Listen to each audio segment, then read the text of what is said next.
নষ্ট করেছি। Comment box খোলা থাকলো আপনাদের জন্য, যা ইচ্ছা বলে যেতে পারেন। আর এভাবে আমি কখনোই কোনো মুভির ইন্ট্রো দেইনি, কারণ মুভিটি আমাকে অনেক কাঁদিয়েছে, অনেক বেশি কাঁদিয়েছে। আর হয়তো মুসলিম হিসেবে আপনিও কাঁদবেন। তো কথা না বাড়িয়ে চলুন মুভির মূল গল্পে যাওয়া যাক। পাহাড়ে ঘেরা সুন্দর একটি দেশ কিরগিস্তান। বাইরে ফজরের আজান হচ্ছিল। গ্রামের শিশুরা তখন ঘুমাচ্ছিল। চারদিকে পাখির কলরব, ইমাম সাহেবের সুমধুর আজানের ধ্বনি পৌঁছে যাচ্ছে গ্রামের প্রত্যেকটি কণায়। একজন বৃদ্ধ মহিলা নামাজ আদায় করছিল।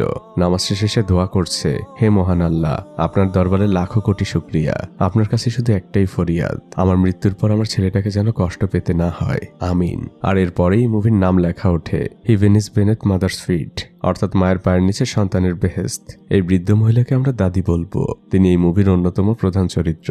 দাদি উঠেই সকালে নাস্তা তৈরিতে ব্যস্ত। সে তার ছেলেকে ডাক দেয়, বলে, আদিল ওঠো। ভোরে ওঠা মানুষদের আল্লাহ সাহায্য করেন। এরপর দাদি